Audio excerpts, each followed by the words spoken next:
먹물로 치러 내 육신을 주님이 희게 하셨네. 십자가 보혈 증거하라고 주님이 살리셨네. 아멘. 기도할 때에 음성 주시고 찬송할 때에 기쁨 주시네. 내 작은 몸이 내 작은 힘이 주님의 붙들린 자라. 아멘. 하나님 말씀 창세기 48장입니다. 1절에서 6절 말씀 같이 합독합니다. 시작. 이후에 혹이 요셉에게 과기를 내 부친이 병들었다 하므로 그가 곧 두 아들 므낫세와 에브라임과 함께려니 혹이 야곱에게 과대 내 아들 요셉이 내게 왔다 하며 이스라엘이 힘을 내어 침상에 앉아 요셉에게 이르되 이전에 가나안 땅 루스에서 전능한 하나님이 내게 나타나 복을 허락하여 내게 이르시되 내가 너로 생육하게 하며 번성하게 하여 내게서 많은 백성이 나게 하고 내가 이 땅을 내 후손에게 주어 영원한 기업이 되게 하리라 하셨느니라. 내가 애굽으로 와서 내게 이르기 전에 애굽에서 내게 난 두 아들 에브라임과 므낫세는 내 것이라. 르우벤과 시몬처럼 내 것이 될 것이요 이들 후에 내 소생이 내 것이 될 것이며 그 산업은 그 형의 명예하에서 함께 하리라. 아멘. 기도드립니다. 복된 시간 허락해 주신 것 감사합니다. 영광 돌리게 해 주시옵시고 그리하여 어떠하든지 온 인류가 주 예수 그리스도 이름으로 주라 부를 수 있고 무릎 꿇을 수 있으며 가장 높은 자리에 둘 수 있는데 이 귀한 자료들이 이 귀한 선포들이 쓰임받도록 복내려 주시옵소서. 감사하고 예수님의 이름으로 기도드립니다. 아멘. 창세기 48장 전도자 야곱을 해가지고 지금 23번째 나오고 있습니다. 이제 은사 언약회의 해 부분을 이제 갑니다. 해 부분. 인류를 네 시대로 나눕니다. 그 네 시대라는 것은 아브람부터로 네 시대로 나누는 거예요. 그 아브람 이전 들어가면은 사실은 좀 애매해요. 지금 여기서 다룰 만한 그 현장이 안 됩니다. 지금 창세기 48장 1절에서 6절 사이에 은사 언약회, 지금이 은사 언약회 기간이고, 은사 언약회에 대한 내용을 이야기해, 시대를. 그 시대가 지나가지고 지금 2013년부터는 부활 통일 시대라. 그래서 아브라함부터 시작해서 2012년까지를 이른바 네 시대로 나눈답니다. 세 시대. 그리고 그거를 성경 속에 들어가는 시대다 해서 아브라함부터 다윗까지를 은땅 언약자, 다윗부터 사도 바울까지 성경이 끝나는 시점, 성경의 기록이 끝나는 시점을 언국 언약교.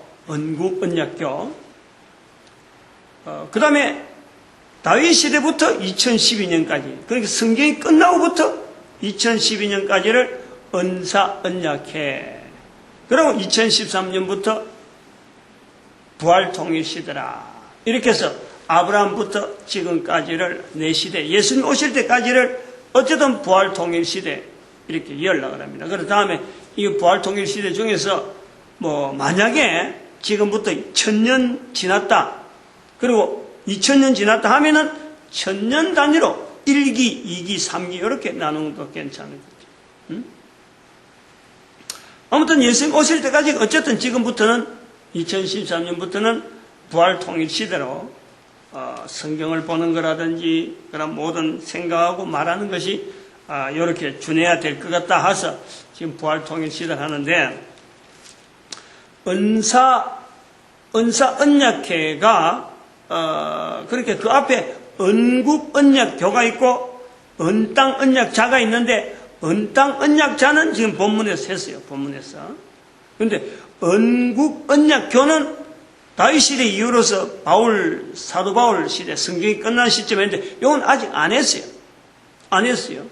바로 언사 언약회로 넘어온 거예요.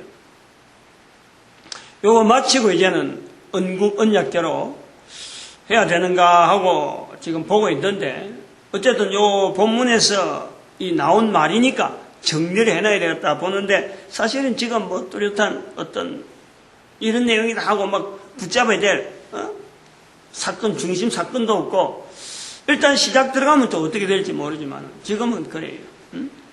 지금 현재 우리가 시점에서 중요한 거니까 언사 언약회라 하는 이 개념 자체하고 지금 부활 통일 시대를 넘은 이 개념, 이 중간 과정, 이게 상당히 중요하기 때문에 여기서 풀어서 정리하고, 언국 언약교는 좀 더 다른 시각이니까 접근을 해야 되겠다, 이렇게 보고 있습니다. 언사 언약회라고 하는 데서 오늘 해 부분이 들어가는데, 해 부분.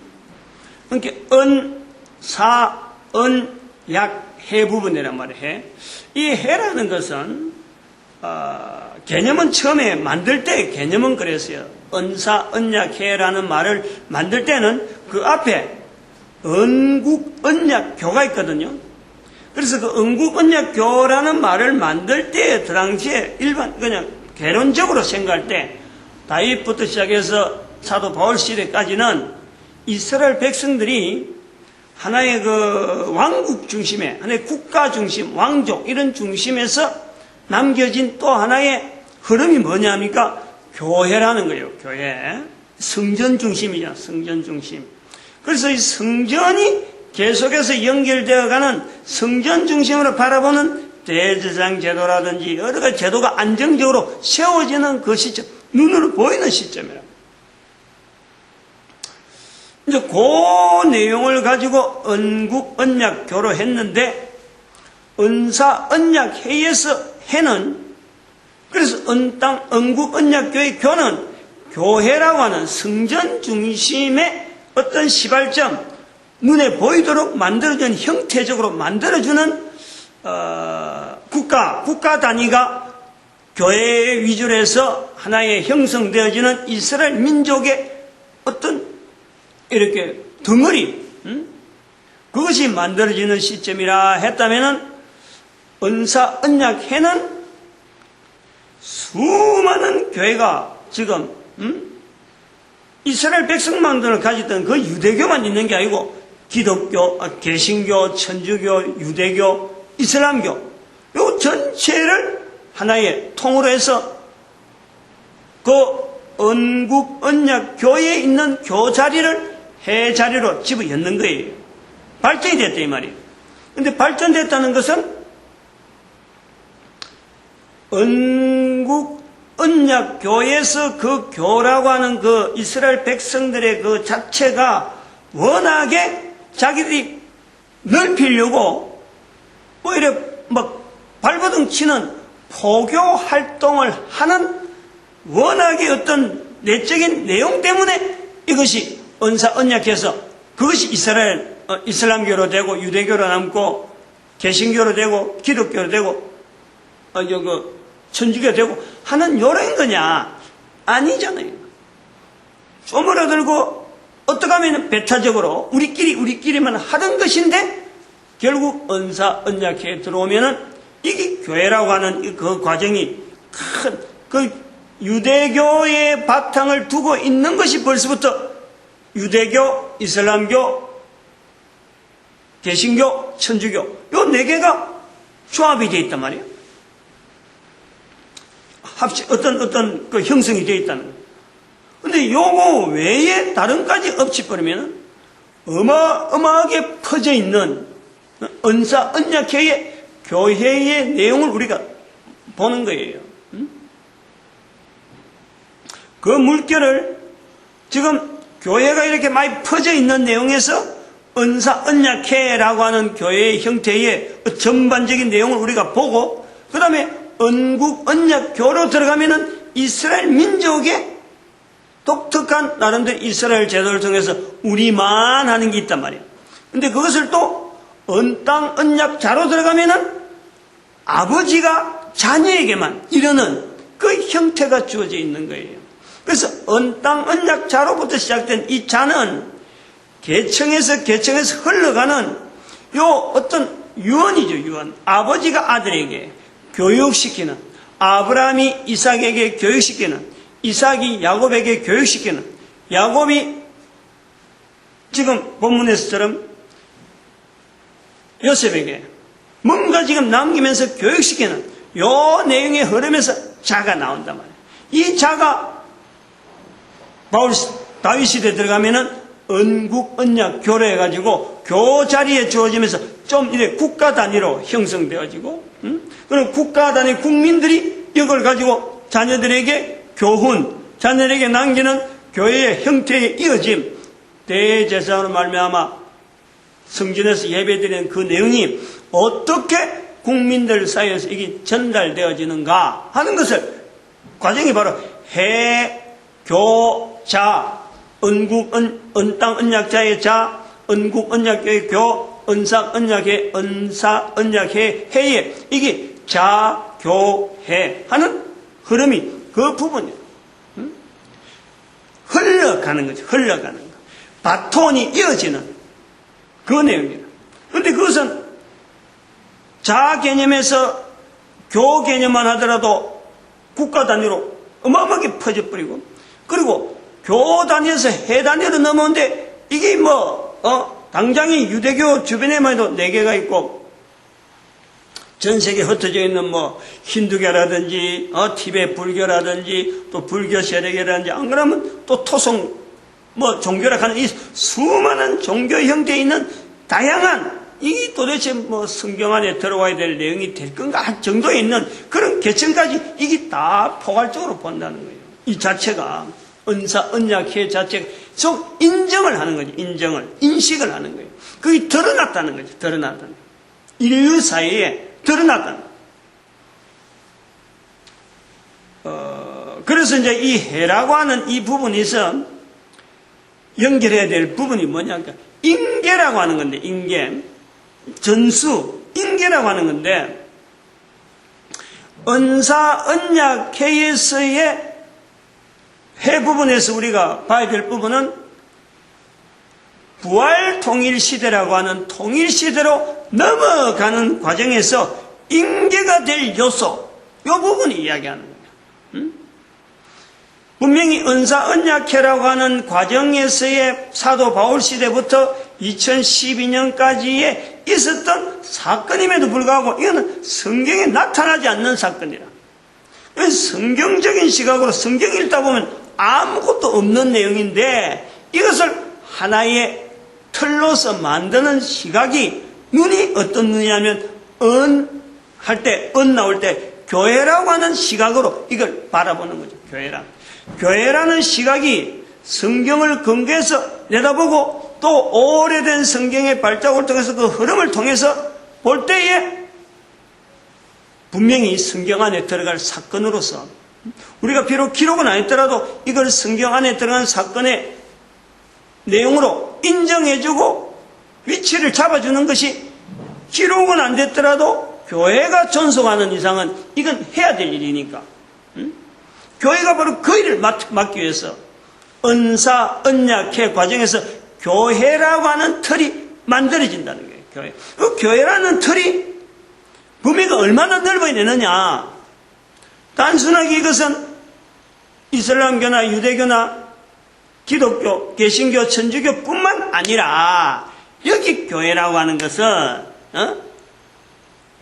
이스라엘의 유대인들이 모두가 다 예수를 받아들인 백성들이냐? 아니잖아요.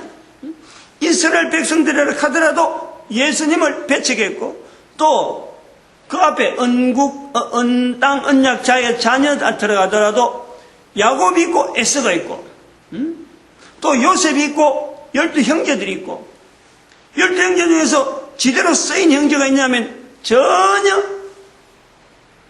이스라엘 이름으로 불려질 정도로 안 된 그런 이름이 가진 아들들이 있는 거예요. 이런 내용에서 볼 때 오늘 우리가 교회라 하는 이 개념을 두고 은사, 언약에서 드러난 교회의 수많은 모습들을 인정하는 거예요. 인정.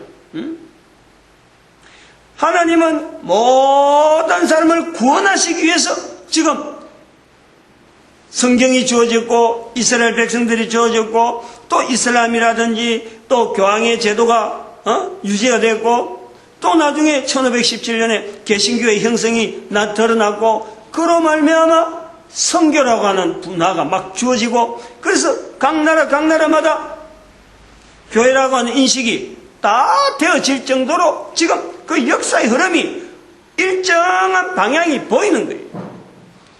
우리만 지금 우리끼리 뭐 구원이 천주교 있니 없니 이렇게 따지는 건 우리지. 교회랑 개신교라고 하는 구조지. 하나님 보실 때에는 하나님은 모든 자를 구원하시기 위한 하나님의 섭리가 있는 거예요.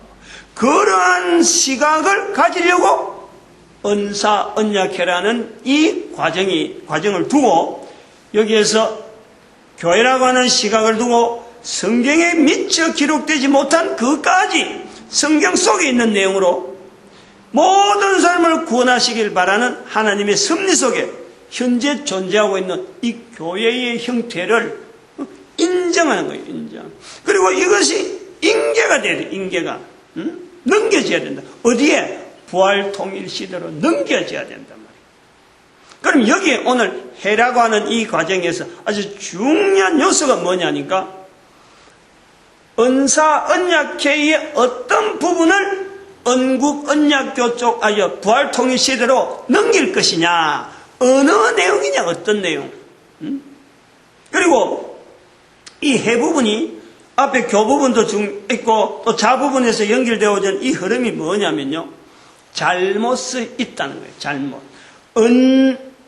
은땅 언약자, 여기에도 자녀에 흘러가는 과정에서 잘못된 부분, 요거 인정을 하는 거예요. 은땅 언약자, 은국 언약교, 은사 언약회라고 하는 이 과정 자체가 그 내용에서 항상 옳은 것만 있느냐, 옳은 것만 찾아서 말하는 게 아니라는, 이 자 부분, 교 부분, 해 부분에서 언급해야 될 중요한 요소는 잘못을 인정하는 거예요. 잘못을. 은땅 언약자의 잘못, 은국 언약교의 잘못, 은사 언약회의 잘못, 이 잘못을 인정하면서 이거를 되풀이해서 넘기지 않도록 그 하나의 단락을 짓는 그 과정에서 요 자체에 대한 우리가 그 어떤 한계라면 한계, 그리고 여기에 대한 정의면 정의를 두고 다음 단계 이어지지 않는 그것을 예를 쓰는 거예요. 근데 이제 그것을 이렇게 은땅 언약자라든지 은국 언약교라든지 은사 언약회는 언제부터 썼느냐? 쓰기 시작한 것이 2013년부터 쓰기 시작했기 때문에 그 앞에 은사 언약회 앞에 있던 은국 언약교에서 은사 언약교로 넘어간다든지 은땅 언약자에서 은국 언약교로 넘어온다든지 요 과정에서의 자 부분, 교 부분, 요 부분들은 이미 제어할 방법이 없어요. 이미 지나온 사건이니까. 지나온 사건을 보는 거니까. 그런데 지금은 은사 언약회에서는 여기 부활 통일 시대로 넘어가는 과정에 분명히 있으니까 이 해 부분에서 인계 과정이 넘겨가는 이 과정에서요, 잘못된 부분에 대한 인식을, 은사 언약의 잘못된 부분을 분명히 인식하고 요거 우리가 철저히 잘못됐다라는 것을 전제로 하고 넘기자 이 말이에요. 이 은사 언약회의 해 부분에서의 중요한 요소는 넘기는 거다, 바톤을 이어주는 거다. 그런데 그 두 번째는 여기에서는 분명히 은사 언약회 전체를 걸쳐서 잘못된 요소는 분명히 잘못됐다 하고 그것을 완전히 바꾸는 쪽으로 해가지고 잘못을 알기 때문에 이제는 잘못 있는 채로 넘기서는 안 된다. 방향 제시를 제대로 하고 넘기자 이 말이에요. 여기 은사 언약회에서요, 이게 중요한 요소고 자교해로 넘어오지만은 이게 앞에 자하고 앞에 교하고 이 해 부분에서요, 이게 차이가 바로 이 부분이에요. 알고 우리는 지금 하는 거고, 전에는 자 부분, 언땅, 언약, 자냐, 언국, 언약, 교에서는 이게 우리가 이미 지나온 걸 가지고 2012년에 세대를 결정했기 때문에, 시대를 결정했기 때문에, 그때 있는 사항은 단순히 지적사항, 이런 잘못이 있었다, 이런 잘못이 있었다 하는 것만 지적했지, 그걸 다음 단계 넘가는 과정에서 어떤 어려움을 했고, 어떤 고민을 했고, 어떤 내용을 선포했고, 인계를 했다, 이 말은 할 수가 없는 거예요. 여기 이제 은사, 언약해서 부활통이 넘어가는 시대의 특징, 여기는 차별이 있다. 발표하는 시점이 분명하기 때문에 이런 것에 오늘 여기 해 부분을 정리를 해 나가려고 해요. 일단은 그 인계 부분을 이야기하면서 어떤 내용이 인계되어야 되느냐, 그러면서 은사, 언약께서 잘못되어졌던 관행에 대한 내용을 분명히 지적을 하면서 인계에 대한 요소를 이야기하는 거예요. 요소를 이야기할 거라. 세 가지를 부활 통일 시대는 이런 방향에 가야 된다 하는 것에서 은사, 언약 계획 시간에 요 내용 세 가지를 이야기하는 거예요. 그리고 또 알아야 될 것은, 이거는 순전하게 내 개인적인 거예요. 지금은 한 사람의 시각으로서 이렇게 보고 이렇게 판단하고 언어를 썼는데, 시간이 지나면서 동조할 사람도 있고 반대할 사람도 생길 거라. 좀 더 보강해야 될 내용이 있다라고 보여줄 사람이 있다요. 그러나 분명한 것은 은사, 언약회라고 하는 이 시점 자체에 대한 변동을 하면 안 돼요. 시작은 2013년부터 부활통일 시대라, 요 시대를 부활통일 시대라 부르진지 안 되면 그거는 괜찮아요. 그러나 2013년부터는 반드시 예수 그리스도 오심에 대한 이 표현, 오심에 대한 준비기간, 우리가 지금부터 걸어가는 그러면 과거에 있는 역사를 뒤돌아보면서 우리의 인류의 문화가 어떻고 문명이 어떻고 이런 발전해 왔다, 이렇게 해서 과거에 지나간 걸 바라보면서 뒷걸음질 치면서 미래를 향해서 가는 것이 아니라 방향을 완전히 미래를 향해서 예수님이 오실 것에 대한 완전한 내 자세를 그쪽으로 방향을 완전히 돌리고 말하고 생각하고 오실 분에 대한 기다리면서 우리가 좀 준비하면서 나아간다는 거예요.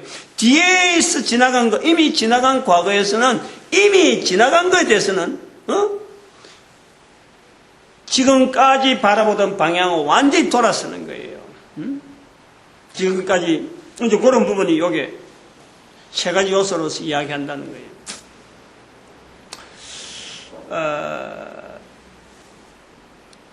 세 가지 부분에서 첫 번째는 이 종교 그룹의 이 합체, 종교 그룹의 합체를 우선 요구를 하는 거예요. 이것이 지금까지 드러난 수많은 이런 종교 그룹이라는 것은 은사, 언약에서 지금까지 계속해서 언급한 은사, 언약에서 우리가 볼 때는 하나님은 성경에서 기록되어지는 성경, 즉 언국 언약교에 들어있는 상황이지만 그때 바라본 그 내용으로 볼 때 은사, 언약회라고 하는 이 기간은요, 모든 인간들을 구원하시기 위한 하나님께서 종교적인 성향을 드러낸 거예요. 그래 그거를 객관화시킨 거예요. 다른 사람들이 보고, 저런 종교의 이름으로, 저런 종교의 이름으로 우리 모든 인간들이 구원의 대상으로서 하나님이 지으신 인간이구나.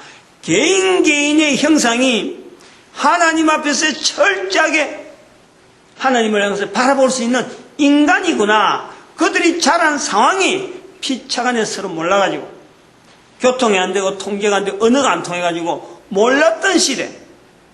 그러므로 어쩔 수 없이 전쟁이 나타날 수밖에 없고 어쩔 수 없이 소외될 수밖에 없는 그 상황 속에서 2012년 동안에 2000년 동안에 있었던 그 사건은 모든 사람들이 있는 그 주지에서 하나님 앞에서 구원받을 대상으로서 하나의 드러난 틀이 바로 종교의 틀이라는 거예요. 미국에서 있으니까 기독교라는 이름이 붙여지지. 인도에서 태어났으면 기독교 이름이 붙이기보다 힌두교 이름이 붙여진다니까.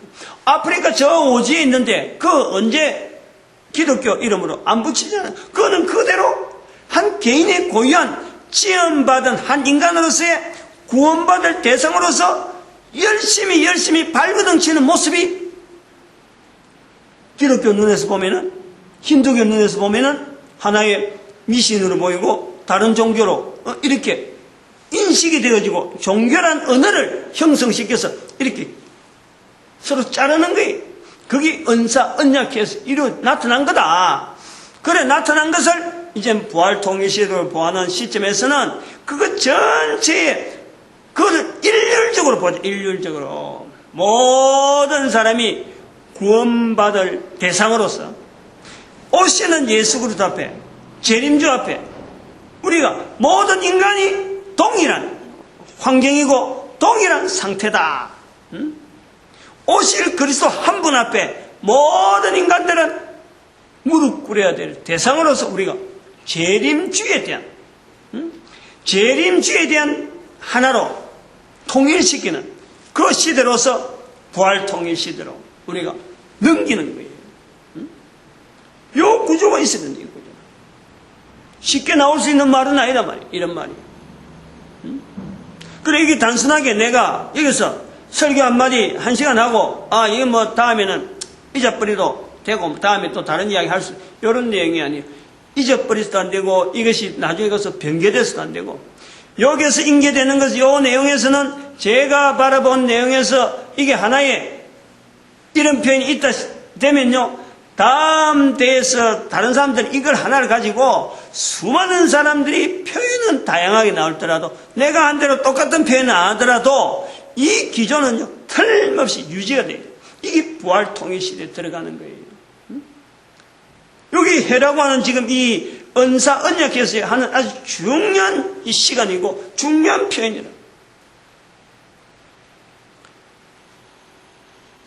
처음에는 대종교라 할 수 있는 어떤 소위 말하면 개신교, 천주교, 이슬람교, 유대교 여기에 통일되게 이렇게 하면 요 네 종교는요 종교라고 분류되어 있는 요 부류는요 예수 그리스도를 통해서 들어가면요 굉장한 단시간에 합일점을 만들어낼 수가 있어요. 제일 간단하게 접근이 가능하다니까. 다른 어떤 것보다도. 지금 당장에는 개신교 안에서도 무슨 교단 다르고 교단 다른 것도 또 무슨 신학교 다르면 또 다르잖아요. 그러나 이것이 이런 시대에 들어가는 이 자체에서 이 모든 것에 대해서 하나로 만드는 그 큰 틀을 모든 사람이 받는 대상으로서 보면요 사실은 그거는 지역적인 문제라. 그걸 하나로 만드는 데는 이 이슬람교나 유대교나 개신교, 천주교가 하나 되는 게 제일 빠른 어떤 형성이 구성이 될 것이다. 이런 내용만 가지고 100년만 보내버려도 100년에 이걸 딱 완성시킨다 하면요 대단한 거예요. 100년에 앞으로 100년은 아주 중요한 시기라 보는 거죠. 이것이 완성되어지면은 다음 단계는 바로 연결되어질 될 부분이 바로 중국과 인도 부분이에요. 중국과 인도. 중국과 인도를 이 그룹 속에 또 이어야 돼요. 그거는 단위적으로는 2개밖에 안 되기 때문에 대상 자체를 이 타겟을 하기가 너무 좋은 거예요. 그리고 이 네 종교 종단 그룹을 하나로 만들어가는 과정에서 같이 이어도 되죠. 같이 이어도. 중국도 바라봐도 되고 인도도 바라봐도 되고 그래서 같이 힘으로 당겨져서 중국과 인도가 같이 되어지면요 전 인류를 향하는 그 흐름이 얼마나 오히려 그게 속하지 않는 사람이 적지 속한 사람이 더 많아지는 거예요. 그런 구조로 될 수밖에 없어요.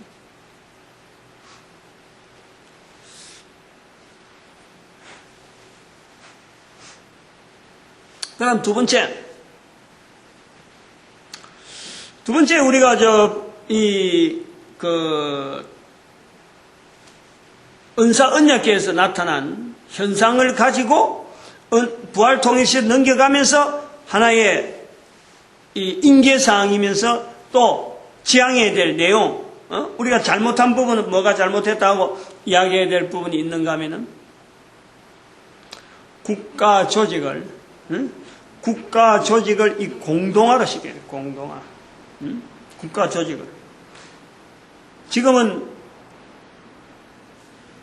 그러니까 은사 언약에서 나타나는 현상이 그동안에 서로가 몰랐던 여러 가지 지역에 있던 사람들이 이제 전쟁을 통해서 뭐 세계 1차, 2차 대전, 청일전쟁, 노일전쟁, 러일전쟁이라고 하죠.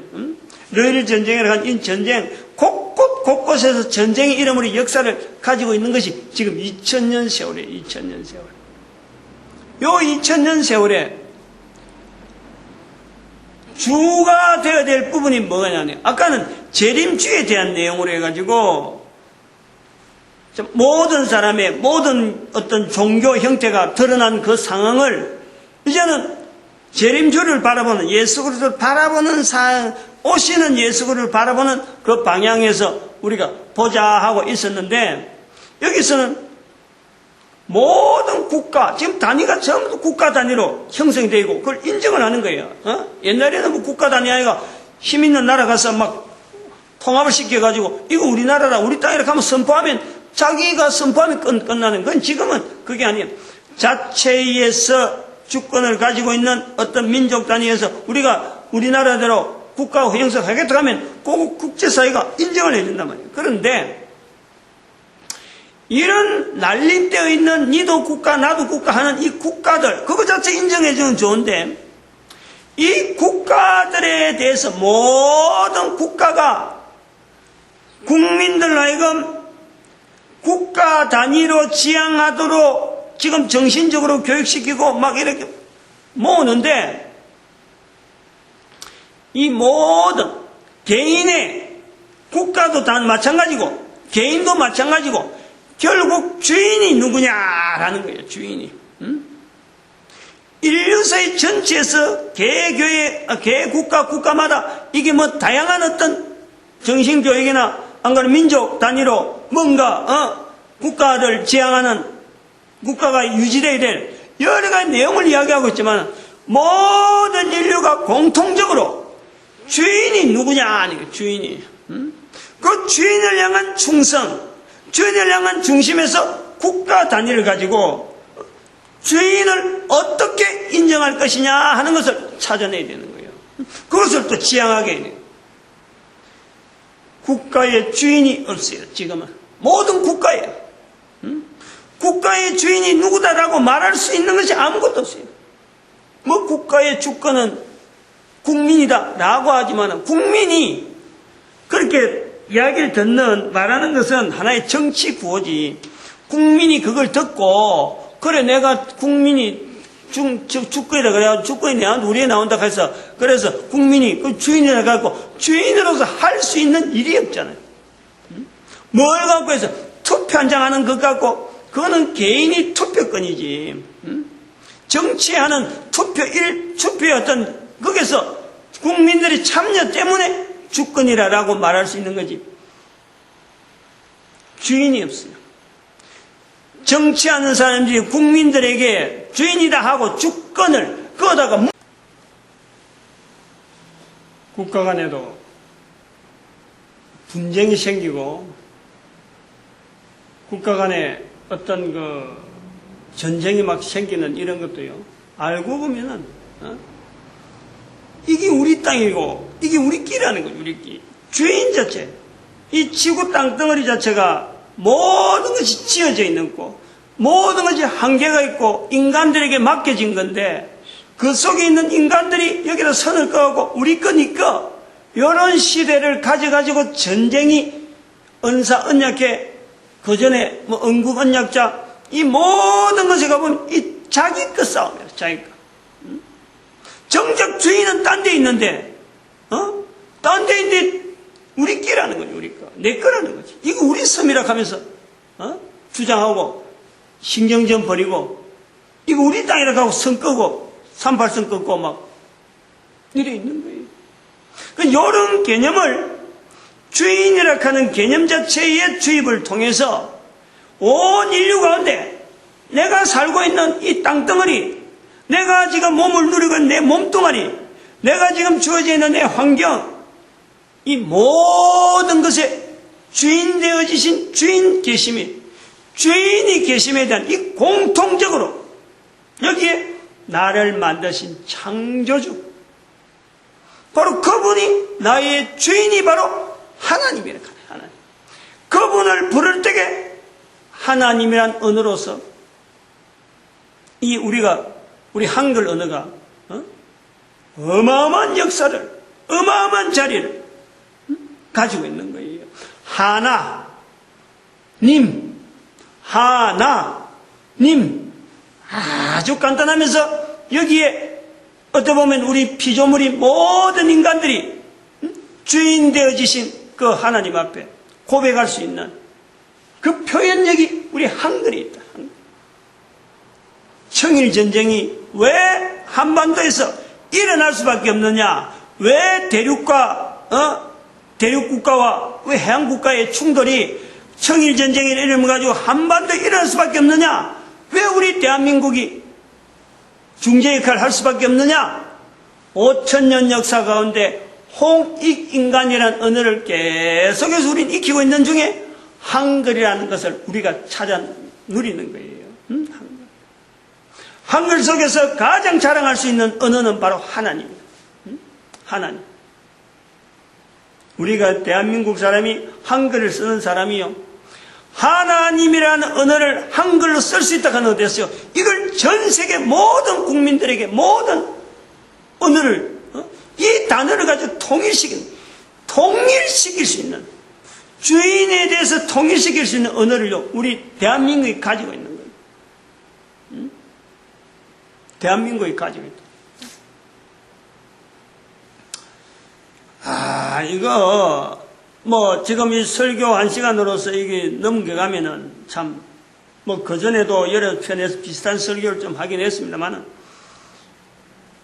이런 내용 앞에서요 정말 이거 참 무릎을 꿇으셔서 무릎 꿇는 게 좋아요. 무릎 꿇고 이런 표현을 듣게 되는 것마다도요 우리 대한민국 사람들의 이 한글이라고 하는 이 자리가요, 이걸 쓰게 하신 하나님의 놀라운 섭리 앞에요, 한 500년 전에 자리 내는데 한글로 가지고 하나님 쓸기라고 그때 만드는 건 아니잖아요. 여러 가지 과정이 오는 중에 하나님이라는 단어가 세상에 나오는 거예요. 이거 감사해야 돼, 감사해야 돼. 그렇다고 해서 감사만 하고 있는 것이 아니라 우리 국민들 한 사람 한 사람이, 다른 나라 국민들은 어떻게 할지 모르지만 바로 이 모든 인류 가운데서 주권자 되어지는 이 개념 앞서요 우리 하나님이라 하는 이 단어를 쓸 수 있는 민족이기 때문에 어느 국민들보다도 어떤 국가보다도 창조주 하나님에 대한 인식이 우리가 제일 앞선 모범 국가로서 앞서 나가면서 따라오도록 잡아 당겨줘야지. 중국에도 힘을 주고 일본에도 분명한 영향을 주고 전 세계 국가에게 우리 국민들이 나타내야 될 부분이 바로 이 부분이 있어요. 하나님이라 하는 이 단어를 이걸 쓰고 있으면서도 참 쓰면서도 하나님이 맞니? 하느님이 맞니? 너거는 하나님 쓰지만 우리는 석가모니 쓴다. 이런 따위 언어로 우리가 무식하고 불충하게 이 단어를 허락하신 하나님의 놀라운 섭리 가운데 이걸 잡으려고 우리가 그동안 애쓰지는 않았잖아요. 그거를 2012년과 2013년에 한계점을 둔다는 거야. 그런 것에 대해서. 지금까지는 몰랐더라도 2014년부터는 이제는 그렇게 가면 안 된다는 거야.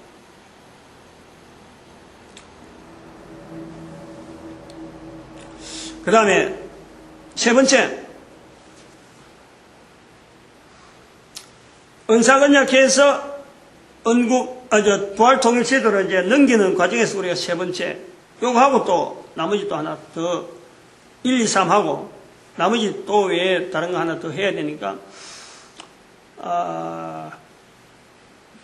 세 번째는 뭐냐면은, 인류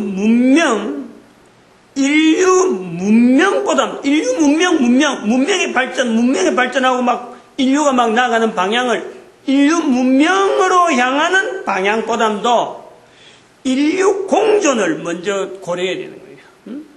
인류 문명이 아니고 인류 공존이다. 공존. 문명의 발달에서 문명이 이계를 향해서 막 온 나라가 전 인류가 다 지금 부산하고 가장 활발하게 움직인 것 같은데 문명을 향하는 문명의 발달을 향해서 나가야 되는 게 아니고 공존을 향해서 나가야 된다. 공존. 인류 공존이 돼야지. 어느 하나 나라에 어느 특정한 나라에 집중적으로 몰려서 그 나라의 발전을 통해서 인류 전체의 어떤 문명의 발전이다. 이렇게 보면 안 되는 거예요. 한 나라의 발전은 틀림없이 다른 나라의 낙후를 반드시 따라오는 거예요. 요 연계성, 요 상관관계, 이걸 잊어버리면 안 돼요. 왜냐하면 인류에게 주어지는 이 자원이라는 것은 제한되어 있어요. 문명이라는 것은 제한된 자원에서 나가는 것이 문명이라. 자원이 없는데 문명이 있을 수가 없는 거예요. 주어지는 자원을 가지고 특정한 국가에서 특정한 몇몇 사람들이 거기서 먼저 취득하고 먼저 누리려고 하면은 반드시 다른 나라나 다른 사람들이요 피해를 본다니. 그에 따라서. 당장에 보자요. 당장에 핵 문제를 가지고 발전해서 지금 전 세계 인류가 핵 문화로 가면 제일 앞선 문화로 거기서 연료나 여러 가지가 다 나오는데 가장 앞선 거로 나오는데 핵 폐기물은 어떻게 할 거냐. 핵 폐기물은 핵 폐기물은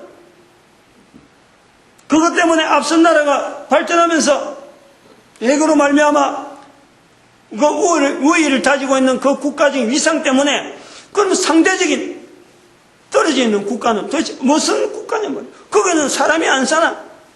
거기는 도대체 인권이 없어요.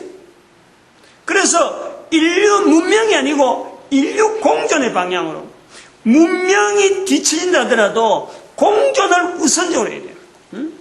공존을.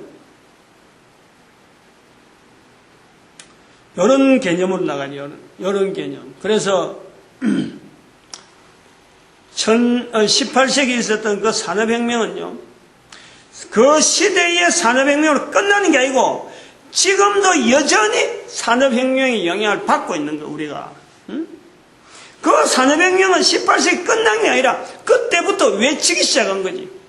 산업혁명 시대로 해서 산업시대로 들어간 것이 외쳐진 거지. 그 산업혁명이 지금 끝나는 게 아니라 왜 끝나지 않았느냐. 여전히 우리는 산업혁명으로 인한 영향 때문에 위기의식에 대한 건 항상 가지고 있는 거예요. 인류 문명이 발달할수록 거기에 따른 부차적으로 기존의 자원에 대한 고갈, 기존의 자원에 대한 불균형의 어떤 수급 반드시 있게 되는 거예요. 반드시 있다 보면 여기에 대한 항상 견제, 전쟁 요소들이 따라오게 될 수 있고 살인, 범죄, 수많은 뒤따라오는 사회적인 이 파장이요. 이게 어마어마한 거예요. 단위 국가 속에서도 엄청나지만 이 전체 인류 속에서 나타나는 내용을 보면 이게 도대체 살기 위해서 인류 문명인지 인류를 주기 위해서 인류 문명인지 이게 분간이 안 되는 거예요. 그러므로 인류 문명의 발달에 가고 100세 시대 이래 구호를 외치는데요. 100세가 되면은 인류가 100세가 되면 그거는 종말에 더 가까운 거예요. 인류의 멸절이 가까운 거예요. 지금 현재 이런 상태로서 100세 누리 봐봐요. 전 인류가 100세 누린다. 누리게 될는지 안 될는지 모르지만요. 100세가 다냐 모든 사람 100세 누리게 된다. 붕괴요, 붕괴. 지금의 현재 이런 균형 자체가요, 완전히 사라지지 않으면은 인류 백세는 그런 시대에 나올 수가 없어요. 완전한 붕괴고, 어떤 어마어마한 어떤 구도 속이요, 불평행, 하나의 이런 직선적인 구조를 가지고 인간이 최하위가 있으면 최상위가 있는 이런 구조에서 탄탄한, 이렇게 되어지지 않으면 절대 백세 시대가 안 옵니다. 인류의 공존을 내다보고 문명은 떨어지더라도 사람은 빨리 죽을 수밖에 없고 수명에 닿으면 죽더라도요, 전체적인 인류의 공존, 어떤 보편적인 어떤 인권, 이것이 형성되면요, 자원 자체가 우선 안정적으로, 모든 자원이 안정적으로 빨리 움직이고 바삐 경쟁하고 이럴 이유가 없는 거예요. 똑같은 모든 인류를 겨냥한 어떤 걸음이기 때문에 거기는 바란스가 당장은 없겠지만은 견제하는 요소들이 막 작용하니까 사람은 지금 한 개인에게 의술을 통해서 발전해갖고 사람을 살려고 하는 여러 가지 영향은 그건 좋긴 좋은데, 치료하려고 하는 것까지는 좋은데 죽는 생명을 연장시키는 이런 일들은요, 안 하는 게 훨씬 좋아요. 훨씬. 적당한 세월을 두고 죽게 만들어두는 것이, 자연적으로 죽는 것이 훨씬, 이것이 인류가 전체적으로 안정적으로 안 돼. 이게 크게 기능을 가지고 있는 거예요. 여기까지 인위적으로 다 죽어간 사람 생명 살리나 봐야 그거한테 들어가는 돈, 효율성이 떨어지고 다른 사람들이 이걸 좀 혜택을 봐야 될 그런 부분들에 전부 다 그게 딴 데 낭비하는 형태로 되어지고, 그건 나머지 다른 사람들은 고통당할 수밖에 없어요. 한 사람이 살아가기 위해서 발버둥 치는, 나이 들면 죽어야 될 60, 70 되면 분명히 죽음을 준비해야 되고 죽어야 되는데, 이 죽지 않으려고 발버둥 치는 만큼 다른 사람은 거기에 대해 수십 배가 말이야 고통당해요.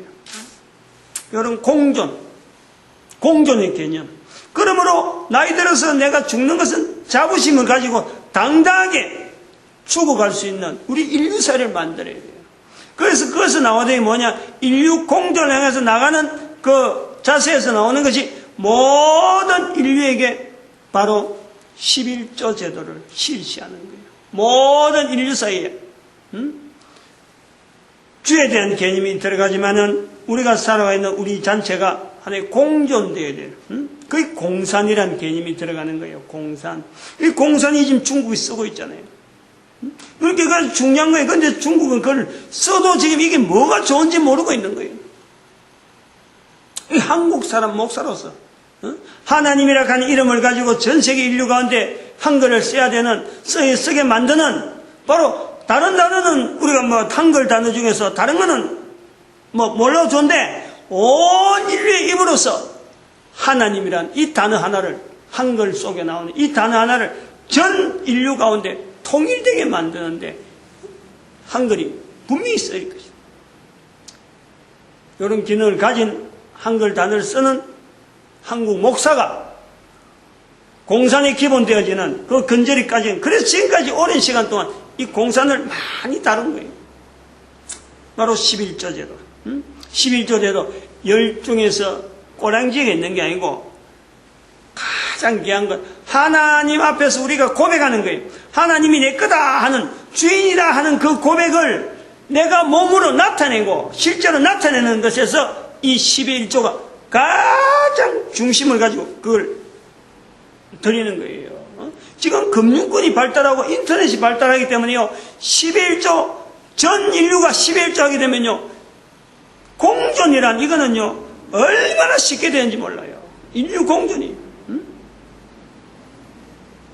제가 그래서 지금은 실시할, 내 개인의 힘으로 할 힘이 못 돼가고 지금은 있는데, 뭐예요? 신용협동조. 그거 제도 다 준비 다 해놨어, 지금. 그래서 지금 내한테 허락될지 안 될지 모르지만, 그것까지, 연원까지 허락될지 안 될지 모르지만은,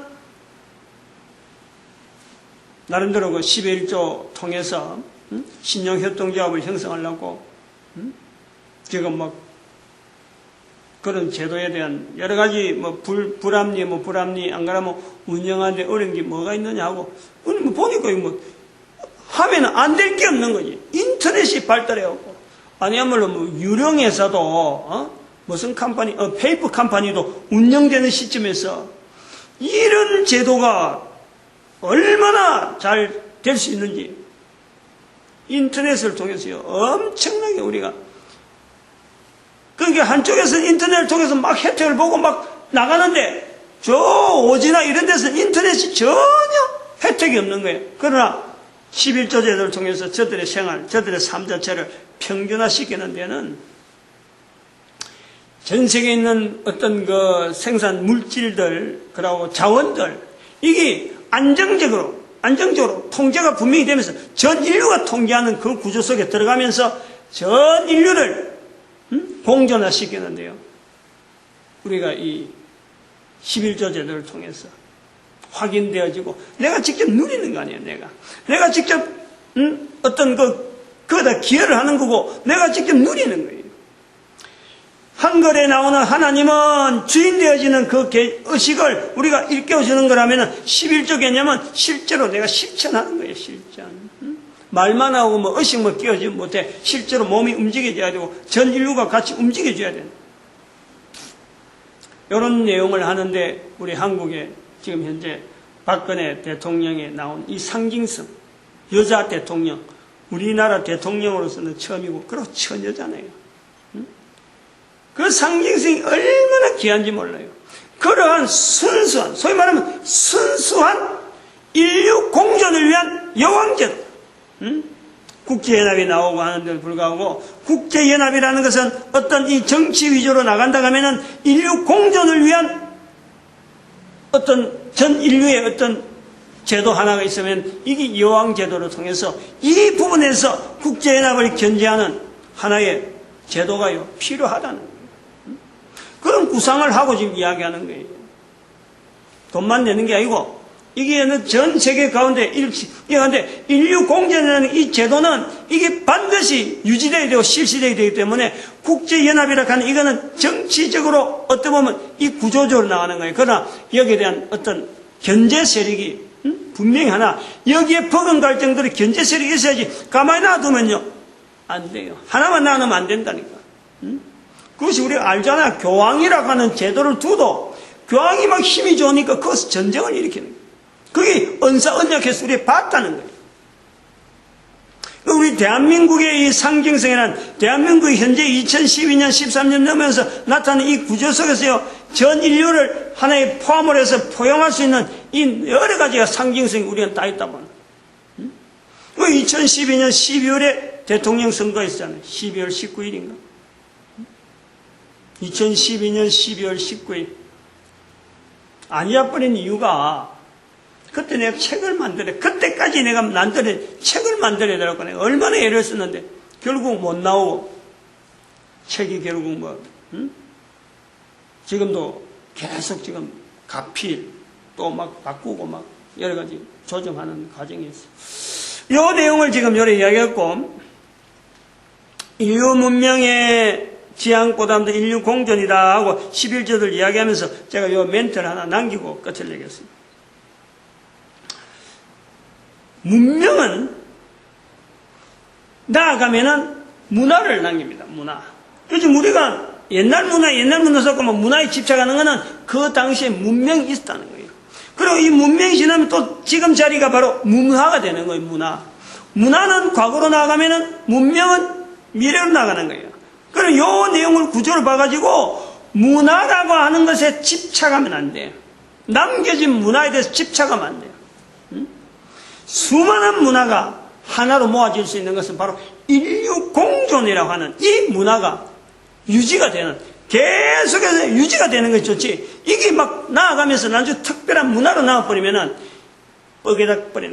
삐그덕거리는 거예요. 문화와 문명의 차이, 이 내용을 이야기하고 중요한 건 아니니까 제가 하나의 멘트로 당기는 거예요. 이제 당장에 지금 다음에 해야 될 내용은 뭐냐니까 이게 언사 언약해서 통일 부활 통일 시험 넘어가는 과정에서 우리가 당장에 지금 바라보는 시각, 이게 그냥 아까처럼 1, 2, 3으로 해버리면 퍼져 있는 거예요. 당장에 우리가 지금 교회 목사가 적어도 아까도 말했던 종교라고 하는 이 단체 속에서 있는 이 구조 속에서 해야 될 일이 뭐냐? 이게 뭔가 당장에 실천해야 될 부분이 있잖아요. 지난번에 이야기했지만은 한 번 더 언급하는 거예요. 지난 시간에 다 한 거예요, 이거는. 왜냐하면 이 종교라는 이름을 가지고 목사가 지금 설교 석상에서 이야기한 거니까 일단 종교 분야가 제일 우선적으로 이건 다뤄야 될 부분이야. 그 당장에 들어가야 될 실천 부분이기 때문에 그래요. 1번, 이 종교의 대통합이 이렇게 했고, 그 다음에 두 번째는 신에 대한, 주인에 대한 의식. 세 번째는 인류 공전에 대한 방향. 요 내용을 이야기했단 말이에요. 11절 이야기했다. 그럼 요거는 교회 목사가 설교 석상에 의해서니까 당장에 해야 될 주변의 환경, 설교 석상에 있는 종교인으로서 당장에 주변에 해야 될 이 상황, 이거 자체를 지금 100년 단위로 해놔버리면은 요거를 만약에 100년 안에, 지금부터 100년 안에 이걸 끝났다면요, 2번, 3번은 딸려오는 거예요, 딸려오는 거. 그래서 지금 우리가 다 실천 분야를 이야기해요, 실천 분야. 여기 은사, 언약회에서 요 언급을 해야 될 요소이기 때문에 하는 거예요. 지난번에 말씀했습니다. 개신교, 신학교 철폐, 철저하게 폐지됐어요. 신학교 철저하게 폐지. 아주 이를 악물고 폐지해. 이거는 뭐, 이게 어떤 어려움이 있더라도 해야 되는 거예요. 신학교 폐지. 천주교, 교황과의 고리 철저하게 차단해야 돼요. 교황 자체를 천주교의 어떤 뭔가 리더자로 만들면 안 되는 거예요. 천주교가 완전히 독립해서 하나로 천주교의 모양으로 가든지 단위 천주교마다 모아서 가능하냐 안 그러면 분해해버리고 개신교 쪽으로 편성해버리든지 국가교회로 국가 조직으로 아예 분해되어버리든지 전 세계 인류 가운데 뭐 천주교라는 흔적은 없더라도 국가에서 단위 활동을 하든지 그래 국민들에게 지지를 받는데 말이에요. 국민들에게 교황에게 인정받는 게 아니고 국민들에게 지지를 받아요. 천주교는 방향이 그래 가야 되고 이슬람교는 마호메트 예언서 특별히 이 메카 시대에 있었던 그 예언서는요 이게 수용이 돼야 돼요. 성경적인 자리에 들어갈 정도로 수용을 할 수 있는 시각이 필요해요. 그리고 마호메트는 선지자로 분명히 인식해야 돼요. 인정을 해줘야 돼요. 마호메트를 바울을 인정하듯이 베드로를 인정하듯이 예수님에 의해서 인정되어진 것 같으나 그러나 마호메트도 분명히 은사 언약회 기간에 하나님에서 특별히 쓰임받은 분명한 사람이라는 거죠. 그런 걸 하면은 은사 언약회는 아니지만은 은국 언약교에 들어가는 공자나 석가도 사실 이 자리에 들어가는 거예요. 이 선지자의 개념으로 인식을 해줘야 돼요.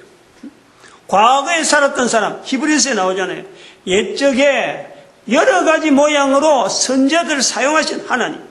성경에 나온 사람은 선지자가 아니고 이스라엘에만 선지자 있는 게 아니고 모든 인류를 구원하시기 위한 하나님은 각 나라 각 곳에 시대마다 선지자를 세워둔 거예요.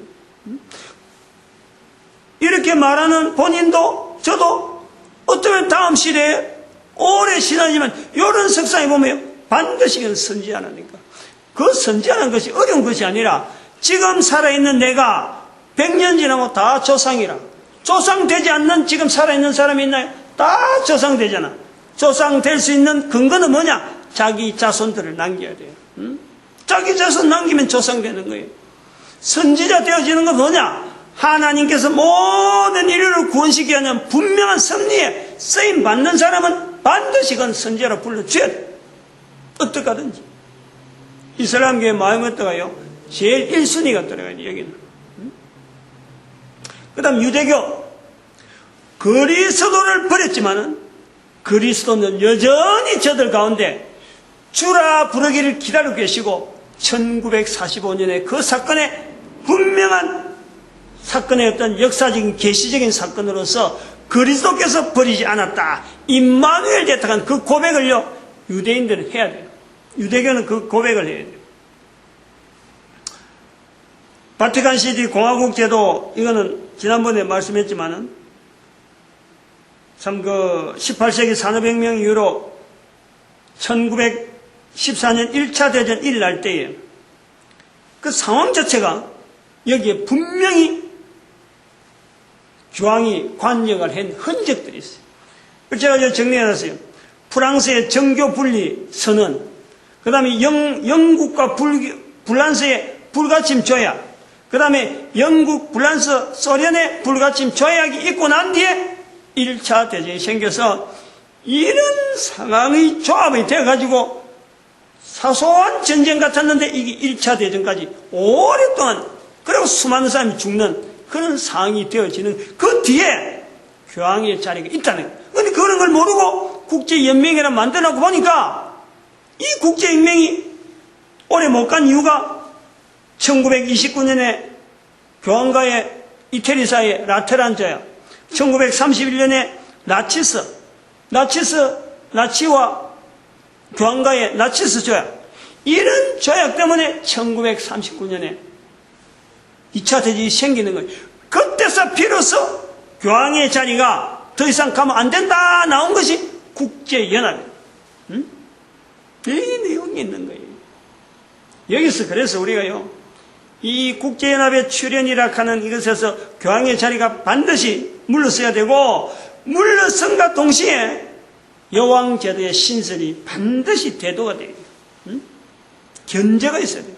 하나만, 국제사회에서요, 하나만 주어지는 것은 어디 가지나 이게 바벨탑 사건으로 되는 거예요. 응? 여기에서 인류 공전이라는 분명한 기능을 가지고 생명에 대한 여러 가지 내용, 이 여러 가지 제도, 실시해야 될 내용, 아까 11조 조약하는 이런 제도를 두면요, 이게 어마어마한 어떤 흐름이 되어지고 여러 가지 영향이 줄 수 있는 내용이 되니까 요거 하나 반드시 붙잡는, 여왕이라는 건 생명하고 관계죠. 생명. 여자의 생명.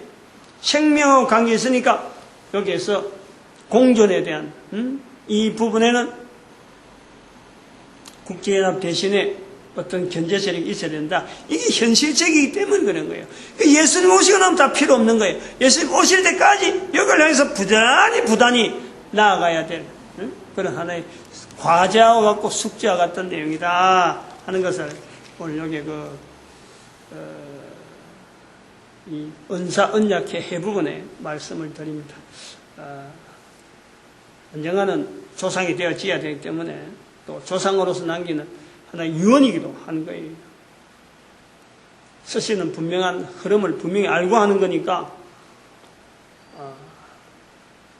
아무튼 갈 수밖에 없는 인류의 방향인 줄 알고, 어떠한 복이 있다 안 있다 이런 것보다도 가야 되기 때문에, 이 길을 가야 되기 때문에 하시는 말씀으로 이렇게 언어가 선포되는 것에 오히려 감사하는 그런 시간을 기도드립니다. 할렐루야, 함께 해주심에 감사.